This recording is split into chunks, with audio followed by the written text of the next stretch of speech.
Well, hey, I'm getting ready to draw the Lorax, and I got some extra special help in my studio. Say hi to everybody. Hi, everybody. Tell them draw hard and keep practicing. Draw hard and keep practicing. Hey, you gotta look at the camera. Say draw hard. Draw hard and nice. And nice. And Give us a thumbs up. Awesome, dude. All right, let's get coloring. Let's start with his nose, okay?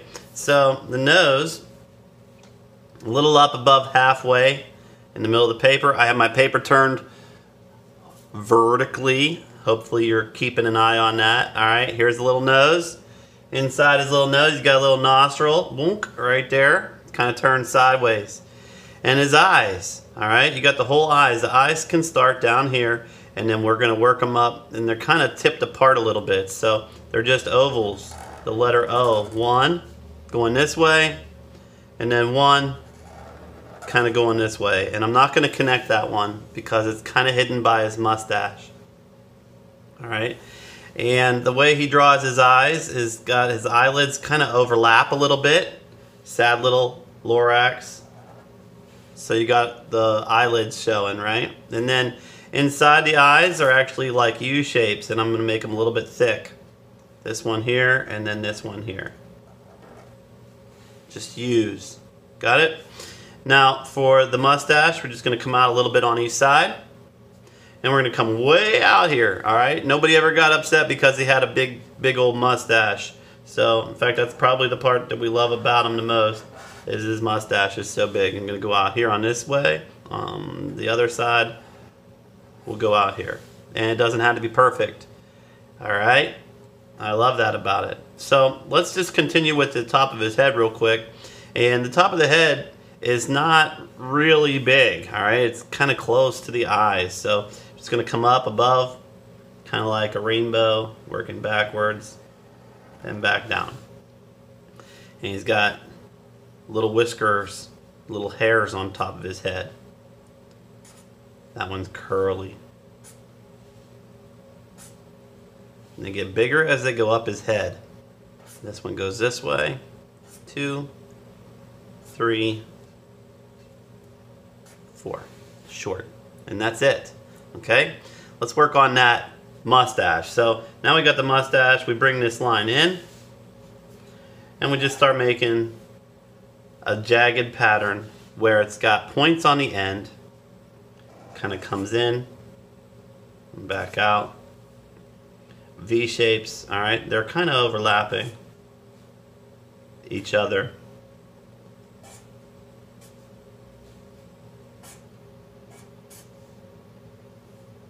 These ones get short, tinier,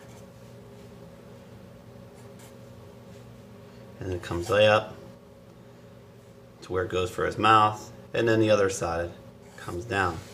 All right, let's work from the top down to here, shall we? So we can bring this line up, over. And if you look, you want both sides to come out about the same length. That would be equidistant, all right? I'll bring it out, and in, and out, and in, and out, and in. There. That's his head. His body is going to start right below his head, and it's going to be kind of short. We don't run a really long body. He had a shorter, rounder body. So right here below the mustache, we're going to start with a little bit of fur, some long, some short. Bring it down about the same on the other side.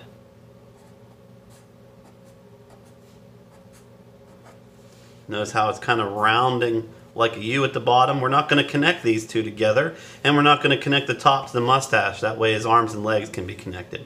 Let's go ahead and make a little jagged line here across where his legs connect to his body. And we can go ahead and start with the arm. The arm comes down, following the body. Maybe a little fur coming off of it. And then it's going to turn and go out like a letter L almost. And you got little finger sticks up. The thumb comes down little bump for his palm. And then this just curls back up into the body, kind of staying the same thickness the whole way. And then he's got a little finger sticking out. You can't see much other than a little marker line, okay? All right, let's make the other arm here. This arm's coming down. And this one's a little bit of a wiggly line. All right, it comes down to about where the elbow comes down. That'll be the other elbow.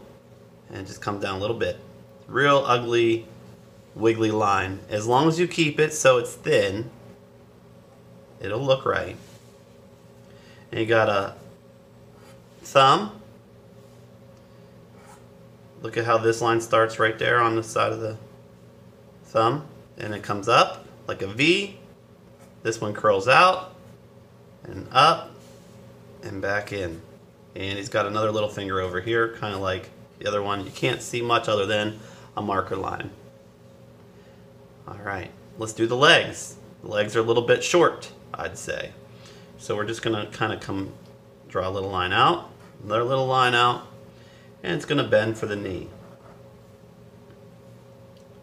Right below the belly, we're gonna make this line come across and down, and then this will be his foot. So it's like an S. You see the S? Always think of ways that you could look at a picture and go, oh, I've done that before. I've made an S before, I can make another S. All right, let's put the little toes on it. So this comes down and up, and then down and up, and then up and up. They're not even connected in the picture. All right, we can connect them though, make it easier for us to color later. Then the one on this side comes down and back in, about the same distance as the other foot comes down, and then this one comes off the side of the body here, and it's going to kind of be a jagged line. And this foot curves out, and the bottom of the foot comes around and then curves down. At this point, we just need to add all of his little lines. He's got a lot of little fur lines on his body, so they're just going different directions. And if you look at the books, you'll see there's not a whole lot to it. Oh, we need to add the tongue. My goodness. Here's our tongue. Here's the line for the tongue. Underneath his tongue, he's got little lines that go down the body.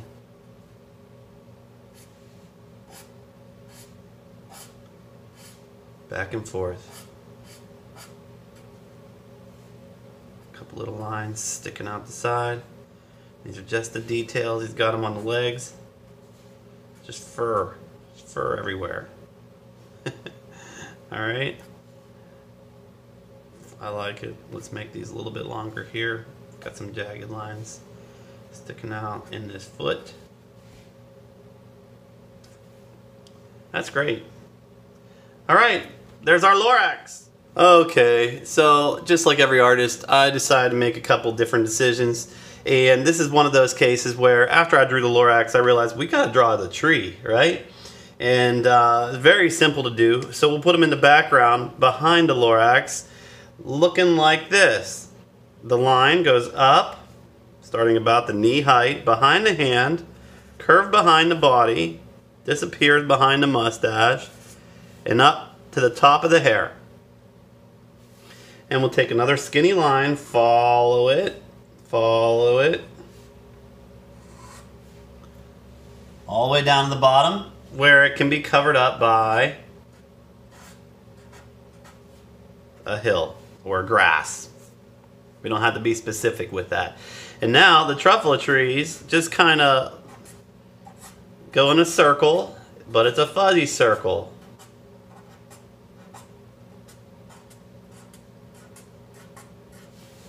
And that's it. Alright, so then he's got these jagged lines that kind of go down the tree.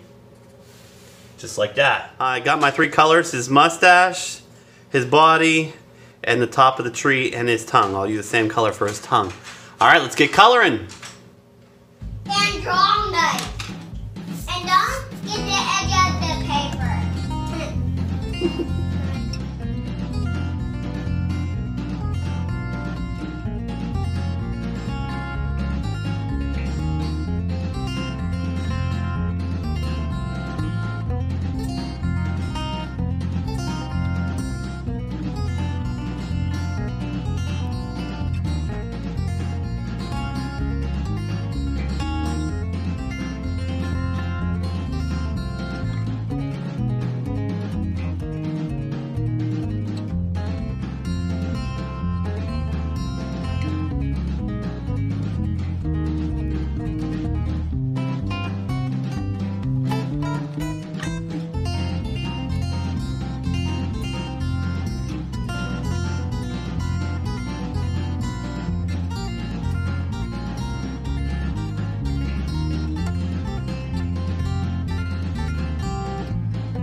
Talk and bye.